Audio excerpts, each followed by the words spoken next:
Bem, estamos na metade dessa segunda camada. Mas vamos nessa. O Projeto Bluebell. O Projeto Bluebell, Raio Azul, em inglês, é uma teoria extremamente controversa que tem força entre conspiracionistas há décadas.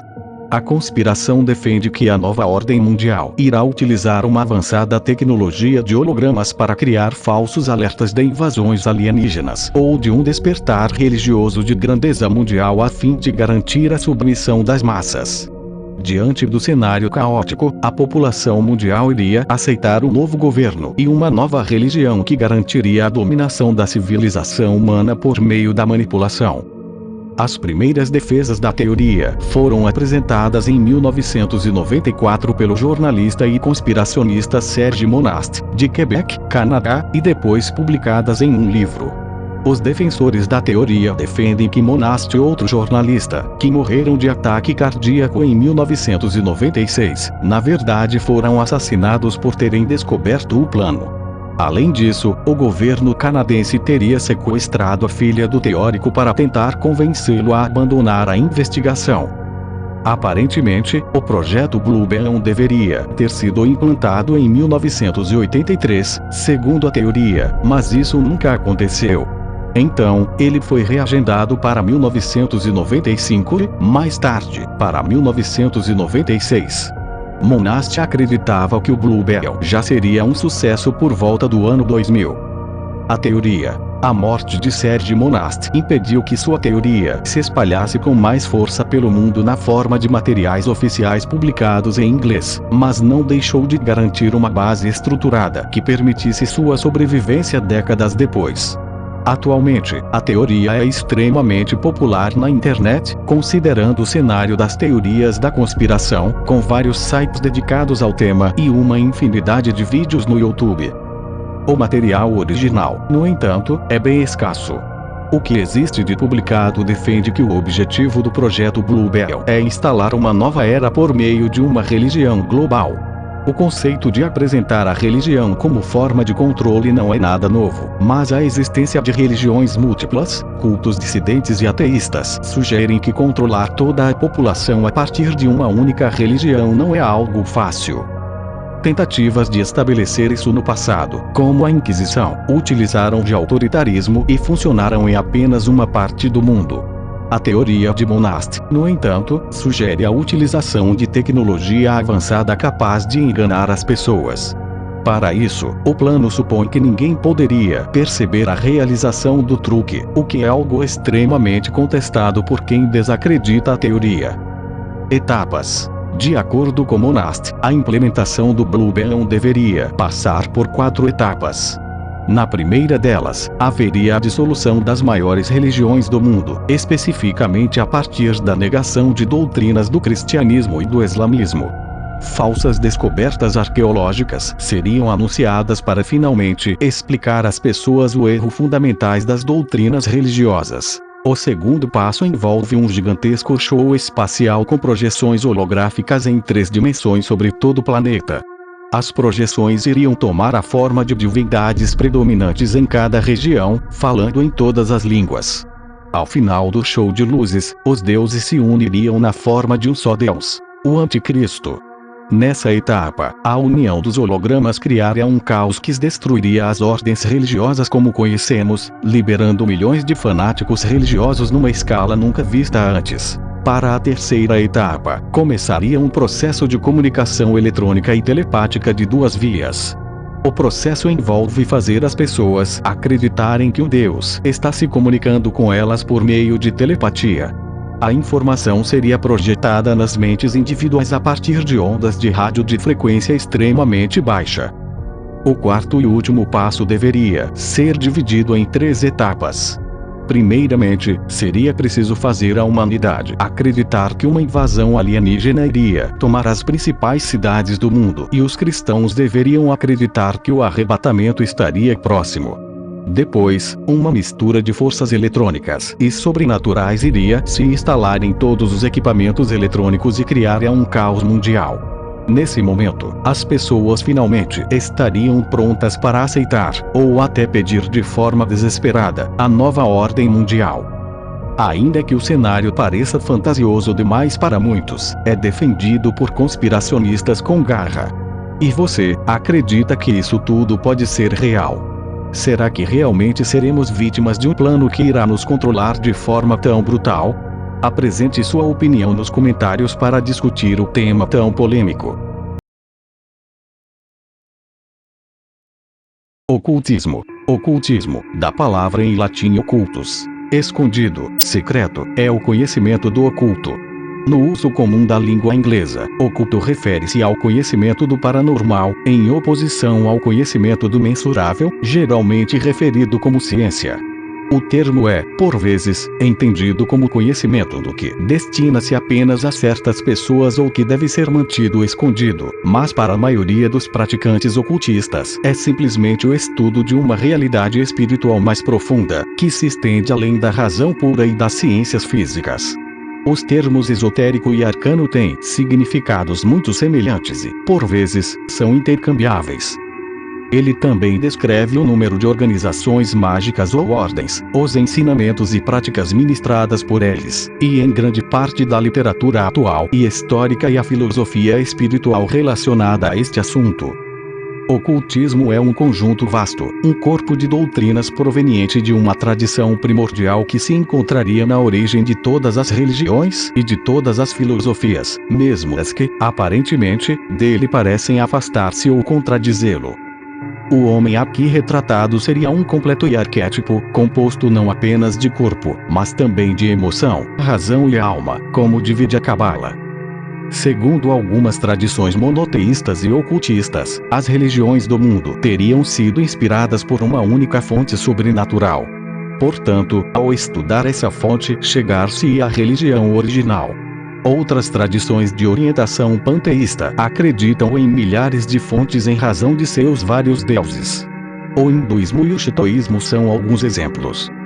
O objeto dos estudos ocultistas não são os fenômenos sobrenaturais. Muitos ocultistas dos mais importantes, como Eliphas Levi e Pappus, defendem mesmo a posição de que o sobrenatural não existe. O que existe é uma ordem desconhecida dos fenômenos, e nisso se assemelham com o ideal das ciências aceitas como oficiais.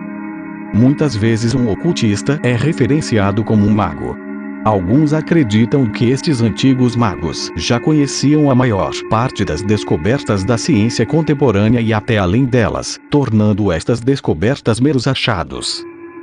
Definição: nas ciências ocultas, a palavra oculto refere-se a um conhecimento não revelado ou conhecimento secreto, em oposição ao conhecimento ortodoxo ou que é associado à ciência convencional.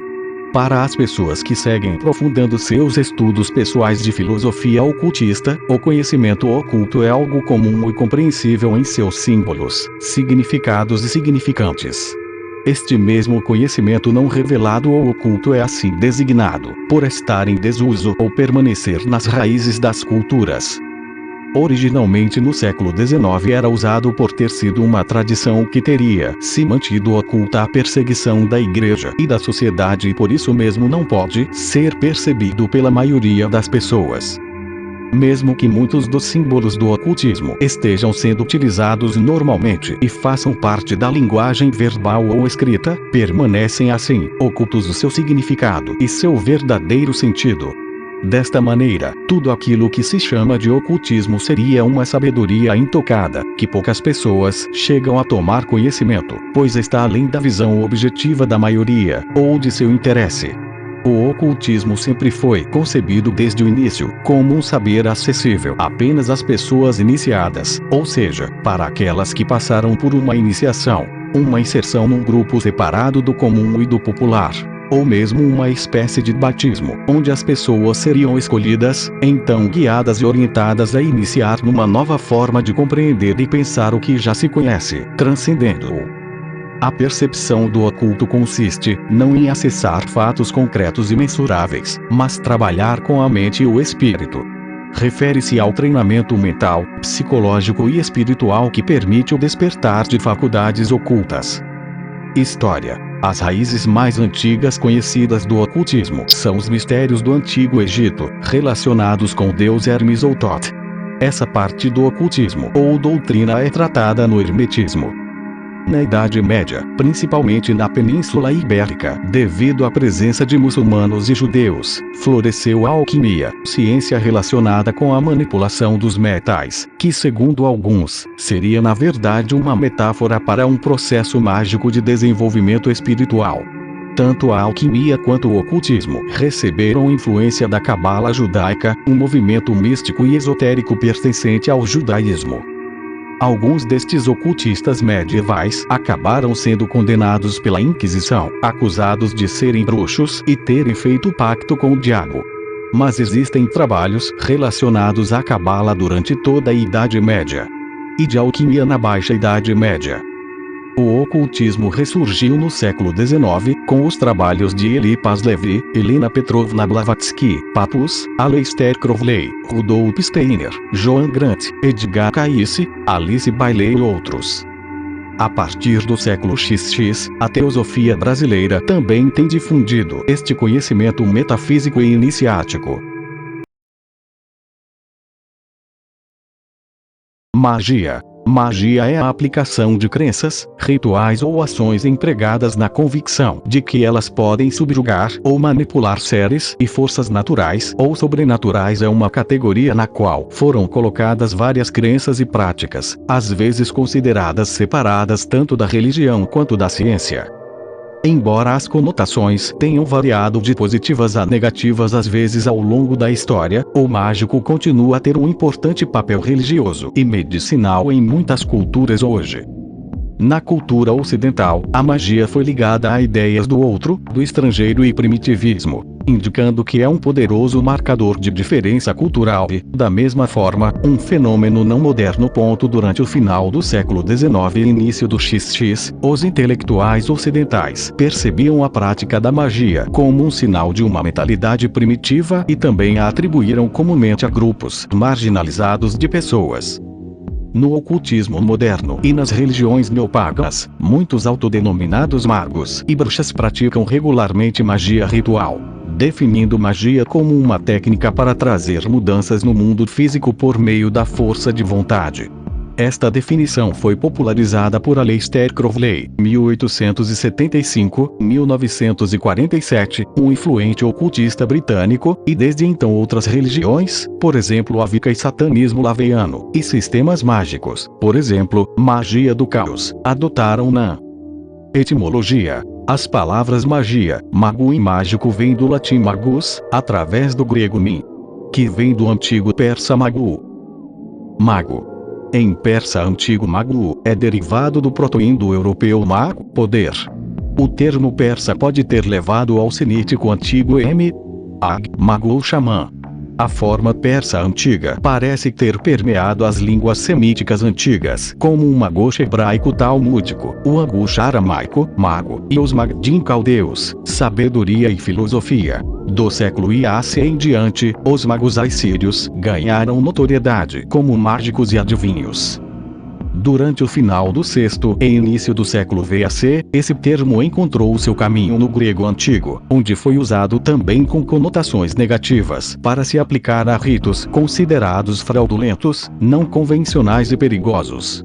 A língua latina adotou este significado do termo no século IAC. Via latim, o conceito foi incorporado à teologia cristã durante o século IDC.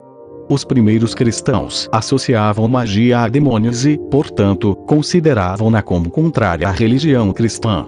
Este conceito permaneceu difundido durante a Idade Média, quando os autores cristãos categorizaram uma ampla gama de práticas como encantamento, feitiçaria, adivinhação, necromância e astrologia sob o rótulo de magia. No início da Europa moderna, os protestantes muitas vezes afirmavam que o catolicismo romano era mágico em vez de religião, e, à medida que os europeus cristãos começaram a colonizar outras partes do mundo no século XVI, eles rotularam as crenças não cristãs que encontraram como mágicas. Nesse mesmo período, os humanistas italianos reinterpretaram o termo em um sentido positivo para expressar a ideia de magia natural. Tanto a compreensão negativa quanto a positiva do termo se repetiram na cultura ocidental nos séculos seguintes. Desde o século XIX, acadêmicos de várias disciplinas empregaram o termo magia, mas o definiram de maneiras diversas e usaram-no em referência a coisas diferentes. Uma abordagem associada aos antropólogos Edvard Tylor, 1832-1917, e James G. Frazer, 1854-1941, usa o termo para descrever crenças em simpatias ocultas entre objetos que permitem que alguém influencie o outro. Definida dessa forma, a magia é retratada como o oposto da ciência. Uma abordagem alternativa, associada aos sociólogos Marcel Mauss, 1872-1950, e seu tio Emile Durkheim, 1858-1917, emprega o termo para descrever ritos e cerimônias privadas e o contrasta com a religião, que se define como uma atividade comunal e organizada. Na década de 1990, muitos estudiosos rejeitaram a utilidade do termo para a academia. Eles argumentaram que o rótulo traçou linhas arbitrárias entre crenças e práticas semelhantes que eram alternativamente consideradas religiosas, e que se constituía etnocêntrico ao aplicar as conotações de magia, enraizadas na história ocidental e cristã, a outras culturas. Magia branca, cinza e negra. A magia branca tem sido tradicionalmente entendida como o uso da magia para propósitos altruístas ou úteis, enquanto a magia negra era usada para propósitos egoístas, prejudiciais ou malignos. Com respeito à dicotomia do caminho da mão esquerda e caminho da mão direita, a magia negra é a contraparte maliciosa e sinistra da benevolente magia branca. Não há consenso sobre o que constitui magia branca, cinza ou negra, como diz Pewine. Como muitos outros aspectos do ocultismo, o que é denominado magia negra depende muito de quem está definindo. A magia cinza, também chamada de magia neutra, é a magia que não é realizada por razões especificamente benevolentes, mas também não é voltada para práticas completamente hostis. Alta e baixa magia. Historiadores e antropólogos têm distinguido entre os praticantes que praticam a alta magia e os que praticam a baixa magia. Nesta estrutura, a alta magia é vista como mais complexa, envolvendo rituais longos e detalhados, bem como parafernália sofisticada, às vezes cara. Baixa magia está associada a camponeses e folclore, e a rituais mais simples, como breves feitiços falados. Brentwood escreve que desde a Renascença, a alta magia tem se preocupado em atrair forças e energias do céu e alcançar a unidade com a divindade. A alta magia geralmente é realizada em ambientes fechados, enquanto a bruxaria costuma ser realizada ao ar livre. Firmamento da Terra. Abstrato. Existe considerável desacordo na Igreja sobre o que Deus fez no segundo dia da semana da criação em Gênesis 1. Deveria ser chamado de firmamento ou expansão. O firmamento ou expansão era a atmosfera da Terra onde estão os pássaros e as nuvens. Ou era uma cúpula ou abóbada dura, semelhante a metal, sobre a atmosfera sob a qual o Sol, a Lua e as estrelas foram colocados. As águas acima eram nuvens ou formavam um dossel de vapor acima da atmosfera que se desabou no início do dilúvio de Noé. Ou a expansão é o que hoje chamamos de espaço sideral e as águas acima são o limite externo do universo. Este ensaio examinará cuidadosamente as palavras hebraicas nos textos bíblicos relevantes, as várias traduções em inglês das frases-chave em Gênesis 1, a tradução grega da Septuaginta das mesmas em Gênesis 1, vários comentários populares sobre esses versículos e algumas imagens relacionadas a essas questões encontradas no software Logos Bibli. A conclusão deste estudo é que 1. A expansão é o espaço sideral, 2. Onde os pássaros voam e as nuvens flutuam é a face da expansão e 3. As águas acima são a fronteira externa do universo. Muitos cristãos hoje assumem que o firmamento, ou expansão, criado no dia 2 da semana da criação, é a atmosfera onde os pássaros voam e as nuvens flutuam. Muitos criacionistas da Terra Jovem, sem dúvida em parte devido à influência dos escritos de Henry Morris e John Whitcomb, também pensam que as águas acima do firmamento são um dossel aquoso, feito de vapor, líquido ou gelo, na atmosfera superior, que entrou em colapso no início do dilúvio de Noé para produzir os muitos dias de chuva. Por outro lado, alguns comentaristas, bem como defensores da Terra plana, dizem que o firmamento era uma casca dura, semelhante a um metal, cobrindo a atmosfera e presa ao perímetro de uma Terra plana circular. No entanto, como argumento abaixo, um exame cuidadoso do texto bíblico, e especialmente das palavras hebraicas em algumas frases-chave em Gênesis 1, não suporta essas várias interpretações. Em vez disso, darei minhas razões para concluir que o firmamento/expansão, hebraico Raquiá, é principalmente o que chamamos de espaço exterior, a atmosfera é a face do Raquiá, e as águas acima são na fronteira externa do universo. Nisto estou concordando e complementando a visão do firmamento, ou expansão, defendida por Rousseau Humphreys, Danny Faulkner, Andrei Vikulikovsky e William Barrick mencionados abaixo. Homens de Preto. Homens de Preto, do inglês Men in Black ou MIB, é uma lenda urbana norte-americana ligada à ufologia, que na cultura popular e nas teorias conspiratórias ufológicas, trata-se de homens trajando ternos pretos e alegando serem agentes governamentais, que tentam assediar ou intimidar testemunhas de OVNIs para fazê-las manterem silêncio a respeito de informações sobre um fato ufológico presenciado por tais testemunhas. Estes homens entram repentinamente em suas casas fazendo-lhes ameaças.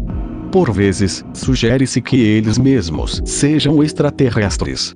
Para outros, seriam alienígenas a serviço de algum governo ou organização de outro planeta. O termo também é frequentemente usado para descrever homens misteriosos trabalhando para organizações anônimas, bem como para vários setores do governo, supostamente para proteger segredos ou desempenhar outras atividades estranhas. O termo é genérico, usado para referir-se a qualquer indivíduo incomum, ameaçador ou de comportamento estranho, cuja aparição em cena pode estar relacionada de alguma forma com um avistamento de OVNI. Origem. O fenômeno foi divulgado inicialmente e com mais frequência nos anos 1950s e 1960s, a princípio no livro de 1956 de autoria de Guy Barker, contemporâneo com muitas outras teorias de conspiração. Segundo Jerome Clark, em The UFO Encyclopedia, volume 3. High Strangeness, o Fósforo 1960 Troug 1979, Omnigraphs, pp. 317-318. O encontro arquetípico com homens de preto teria ocorrido em 1953, quando o editor Albert K. Bender afirmou ter descoberto o segredo por trás dos discos voadores, mas teria sido ameaçado por 3 homens trajando ternos e chapéus pretos. De início, Bender acusou abertamente serem eles agentes do governo dos Estados Unidos, mas suas descrições posteriores mesclaram características sobrenaturais com folclore ufófilo. Na verdade, Bender inicialmente mostrava-se cético quanto ao fenômeno dos homens de preto e encontrou-os pela primeira vez em carne e osso após publicar um relato do incidente da Ilha Maori, ocorrido em 1947 quando Harold Dahl relatou a queda de fragmentos de um OVNI sobre o barco em que se encontrava em Puget Sound, matando seu cão. No dia seguinte, Dahl teria sido advertido por um homem de terno preto dirigindo um Buick 1947 preto que seria melhor permanecer em silêncio a respeito do incidente. Hilary Evans observou que todos os elementos de uma situação envolvendo homens de preto, 3 visitantes de compleição diferente ou estrangeira, num Cadillac preto, nunca se apresentam como um todo. Por exemplo, alguns casos limitaram-se a telefonemas. O jornalista, escritor e ufólogo americano John Cale em outubro de 1967 publicou artigo na revista Saga, Adventure Stories for Men, chamado UFO Agents of Terror, The Mysterious Men in Black, popularizando a expressão. Cale, na época ainda defensor da tese extraterrestre do fenômeno UFO, defendia que os homens de preto eram os próprios ocupantes dos OVNIs, entidades sombrias e ameaçadoras, que assumiam a forma humana para coagir ufólogos e testemunhas. Androide. Androide é o termo que serve para designar qualquer ser que tenha a forma de um homem, em contraponto à palavra ginoide que serve para designar seres de forma feminina. Entretanto, por seu uso em várias obras de ficção científica, o termo passou a ser usado mais especificamente para descrever robôs com aparência humana. O mesmo não ocorreu com o termo genoide, sendo muito poucos os livros e filmes a usarem esse termo para descrever robôs com aparência de mulher. Assim, o termo androide acaba sendo usado também para descrever os robôs de forma feminina. O famoso escritor de ficção científica Isaac Asimov criou vários personagens androides, entre eles Doors Venables, Prelúdio à Fundação, Daniel Olivava, Os Robôs do Amanhecer, e Andrevo, do conto O Homem Bicentenário. Talvez a obra que mais tenha popularizado o termo tenha sido o filme Blade Runner, O Caçador de Androides, dirigido por Ridley Scott e estrelado por Harrison Ford. O filme é baseado no livro do Androids Dream of Electric Sheep, do escritor de ficção científica Philip K. Dick. No mangá e anime Dragon Ball, de Akira Toriyama, também aparecem androides, que são os androides 8, 13, 14, 15, 16, 17, 18, 19, 20 e 21, também conhecido como Seu. Em Star Trek The Next Generation, há um androide semi-humano chamado Data, que possui inteligência artificial, porém não ainda emoções. Menino da Caixa. Mas um dos casos mais desconcertantes é certamente este. Quem era o Menino da Caixa? Seu rosto tornou-se conhecido em uma tarde de 25 de fevereiro de 1957, quando um viajante que passava na estrada Susquehanna, na Filadélfia, notou uma caixa com letras vermelhas que diziam: "Mobiliário frágil, não abra com a faca". Originalmente, a caixa era de um berço, mas, ao abrir, o homem se deparou com algo completamente diferente. A princípio, ele acreditou que se tratava de uma boneca, mas o que ele havia encontrado era o cadáver de uma criança. O garoto estava sem roupas e enrolado em um cobertor. Tinha pouco mais de 1 metro e pesava menos de 14 quilogramas, o que é muito pouco para uma criança desta altura. Ele parecia ter menos de 6 anos, suas unhas tinham sido cuidadosamente aparadas e seus cabelos estavam cortados de um modo que um barbeiro hábil não faria. Algumas das cicatrizes em seu corpo pareciam ter vindo de procedimentos cirúrgicos e seus olhos mostravam sinais de que ele recebia tratamento para alguma condição crônica. Foi encontrada uma substância escura em seu esôfago, mas ele não tinha comido antes de sua morte. Devido às contusões, o médico legista determinou que a morte foi causada por golpes na cabeça. Adivinhação. Adivinhação ou divinação, profecia, previsão, intuição, palpite, pressentimento, é o ato ou esforço de predizer coisas distantes no tempo e no espaço, especialmente o resultado incerto das atividades humanas. A adivinhação busca determinar o significado ou as causas ocultas dos acontecimentos, predizendo pensamentos ou sentimentos de outras pessoas, mudanças futuras em suas vidas, por meio de práticas variadas de consulta aos oráculos. Nas religiões afro-brasileiras, o jogo de búzios é um exemplo das artes divinatórias, que consiste no arremesso de um conjunto de 16 búzios sobre uma mesa previamente preparada, e na análise da configuração que os búzios adotam ao cair sobre ela. O adivinho, antes reza e saúda todos os orixás e durante os arremessos, conversa com as divindades e faz-lhes perguntas. Considera-se que as divindades afetam o modo como os búzios se espalham pela mesa, dando assim as respostas às dúvidas que lhes são colocadas. No parágrafo 2116 do Catecismo da Igreja Católica está exposta a posição da Igreja, contrária às práticas de adivinhação.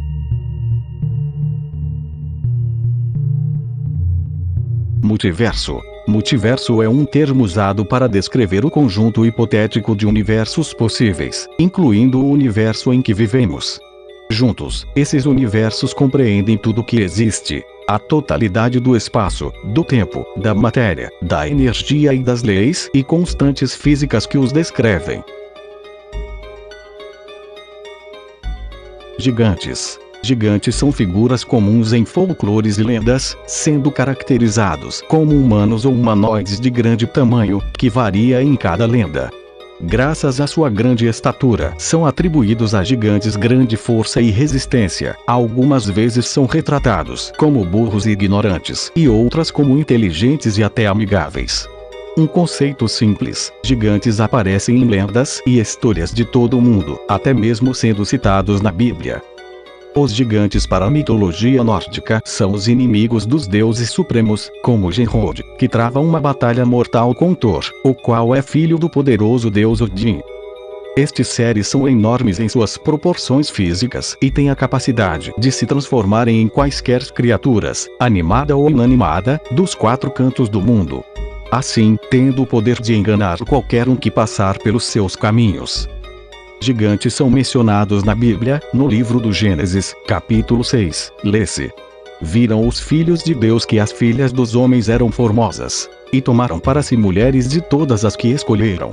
Então disse o Senhor: Não contenderá o meu espírito para sempre com o homem, porque ele também é carne, porém os seus dias serão 120 anos. Havia naqueles dias gigantes na terra, e também depois, quando os filhos de Deus entraram as filhas dos homens e delas geraram filhos. Estes eram os valentes que houve na antiguidade, os homens de fama. Efeito borboleta. Efeito borboleta foi uma metáfora utilizada pelo meteorologista Edvard Lorenz, professor do Instituto de Tecnologia Meteorológica de Massachusetts, para explicar a impossibilidade de previsão de fenômenos atmosféricos por mais que alguns dias. Em 1969, no 139 American Association for the Advancement of Science, Lorenz referia-se à dependência sensível às condições iniciais dentro da teoria do caos. Segundo a cultura popular, a teoria apresentada, o bater de asas de uma simples borboleta poderia influenciar o curso natural das coisas e, assim, talvez provocar um tufão do outro lado do mundo. Garota fantasma. Desde antes da Revolução Bolchevique, durante o reinado do último imperador Nicolau II, uma garotinha aparece em diversas fotos antigas em marcos históricos da cidade de Krasnoyarsk, na região central da Rússia. Sempre séria e com uma longa trança sob um grande chapéu, especula-se que a garota possuía entre 8 e 10 anos de idade. O Museu Regional de Lore local, em Krasnoyarsk, preserva 20 fotos e 4 negativos de vidro em que a garota aparece. Por mais de um século a sua presença nas fotografias permaneceu invisível, mesmo com suas fotos sendo veiculadas em cartões postais da cidade. A garota fantasma, como ficou conhecida, não é um ponto focal das imagens onde aparece, apenas um detalhe intrigante, como acontece na foto da famosa ponte ferroviária de Krasnoyarsk, que carrega a ferrovia transiberiana sobre o rio Yenisei, inaugurada em 1899. Em outra captura, a garota fantasma está entre vários meninos em um seminário de professores da cidade, vestindo sua capa de cor clara e estilo imperial, um vestido escuro e seu familiar chapéu veleiro.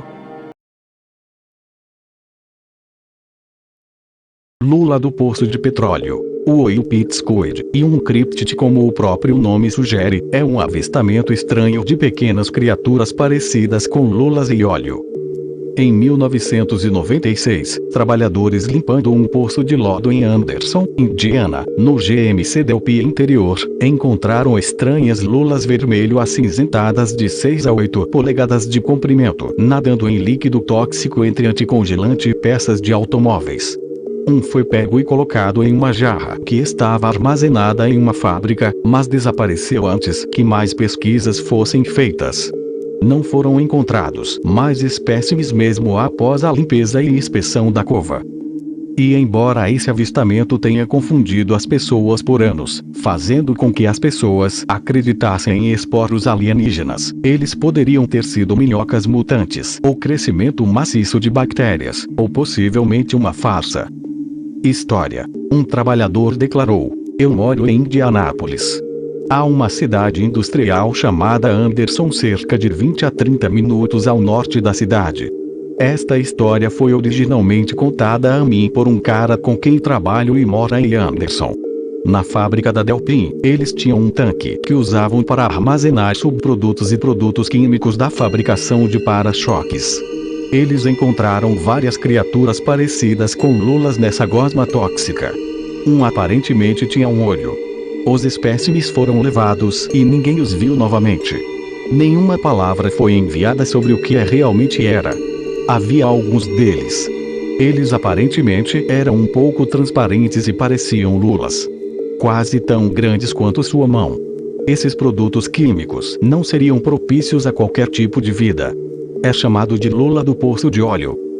De acordo com Mysterious Creatures, a Good to Cryptozoology, de George James Eberhardt, trabalhadores limpando um poço de lodo na fábrica GMC Delphi Interior and Lighting, Plant 9, em Anderson, encontraram várias criaturas com tentáculos vermelho acinzentados com cerca de 1 polegada de diâmetro e 8 polegadas de comprimento nadando em uma gosma de óleo, anticongelante e vários outros produtos químicos que foram usados para fabricar peças plásticas de carros.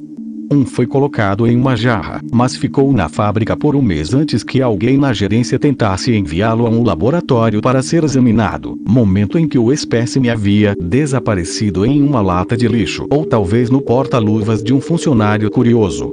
No ano seguinte, nenhuma dessas criaturas estava no poço de lodo após a limpeza. Explicações. A lula do poço de petróleo pode ser um esporo alienígena, um crescimento maciço de bactérias ou uma minhoca mutante. Pode ser um parasita desconhecido semelhante a um urso d'água, ou uma criatura parecida com um peixe. Farsa. A anomalia se originou de um artigo de tabloide, portanto, é uma farsa ou possivelmente uma história inventada. Gangstalking. Gangstalking é um fenômeno em que os indivíduos acreditam que estão sendo seguidos, perseguidos e assediados por um grande número de pessoas. Estudos determinaram que a maioria dos casos é altamente provável que seja de natureza delirante, e o fenômeno é considerado um sistema de crenças persecutórias. O termo está associado à comunidade virtual de indivíduo-alvo TI, formada por indivíduos com ideias semelhantes, que afirmam que suas vidas foram interrompidas por serem perseguidas por grupos organizados com a intenção de causar danos a eles. Os pesquisadores sugeriram que as comunidades online podem ser um catalisador para a experiência. Aeroporto de Denver. O Aeroporto Internacional de Denver é um dos aeroportos mais conhecidos nos Estados Unidos, com seu teto pontiagudo projetado para se parecer com as montanhas rochosas cobertas de neve. É também um dos aeroportos mais fascinantes, com uma série de teorias da conspiração em torno de sua arte, arquitetura e construção únicas, que alimentaram a imaginação dos visitantes do aeroporto e dos blogueiros da internet.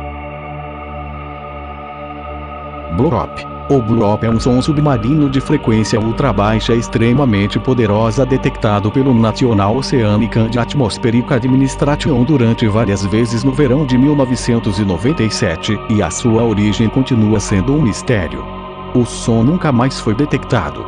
Atualmente, atribui-se o fenômeno ao som gerado por sequoias. Uma afirmação frequente é que ele corresponda ao perfil de áudio de uma criatura viva, sendo que esta visão é maioritariamente ocupada pelas pessoas da área da criptozoologia e não é popular entre os principais cientistas. Se o som veio de um animal, ele teria que ser várias vezes o tamanho do maior animal conhecido na Terra, a baleia azul.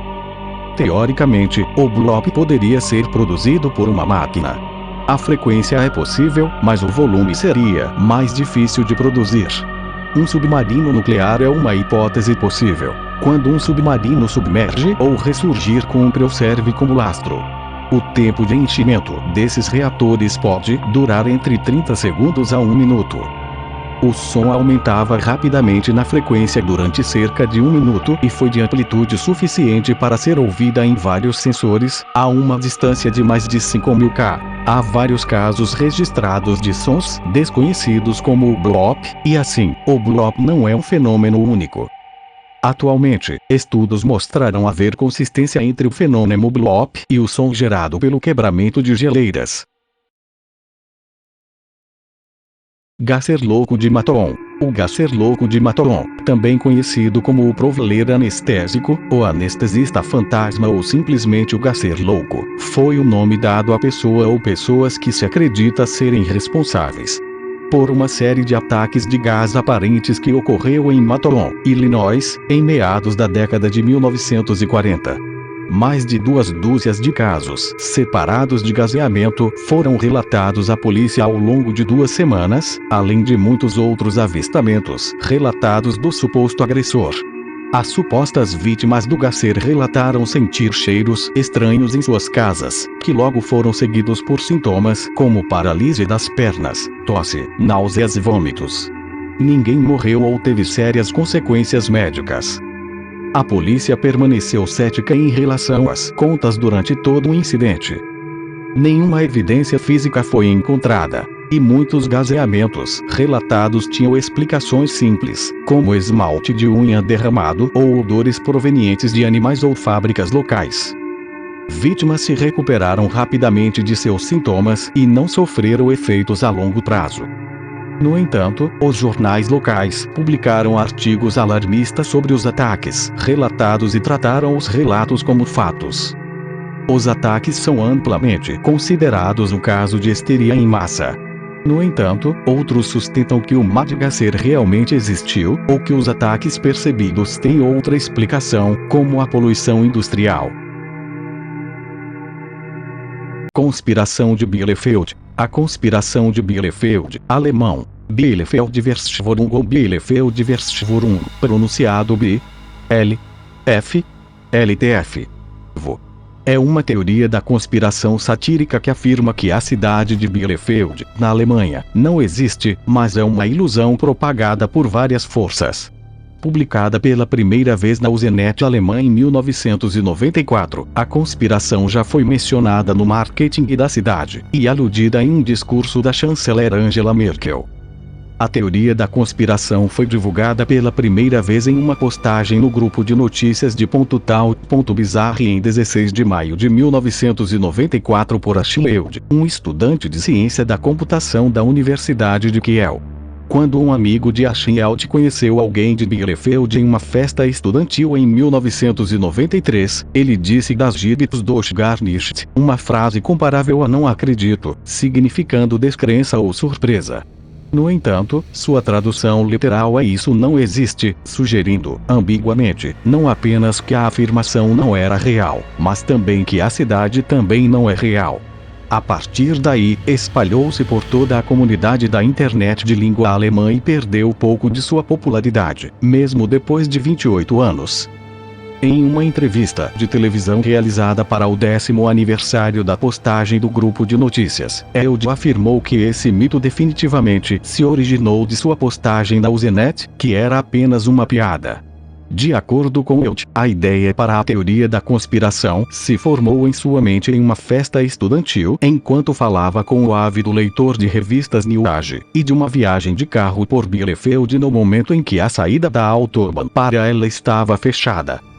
Há uma série de teorias conflitantes sobre as razões por trás do ganho de popularidade da piada, sendo a mais popular uma guerra de fogo entre os administradores da Usenet e os Zenets BBS de Bielefeld sobre codificações de texto. O historiador Alan Lessoff observa que uma razão para o valor de diversão da teoria é a falta de características notáveis de Bielefeld, como não abrigando grandes instituições ou atrações turísticas e não estando no curso de um grande rio. Bielefeld define indescritível.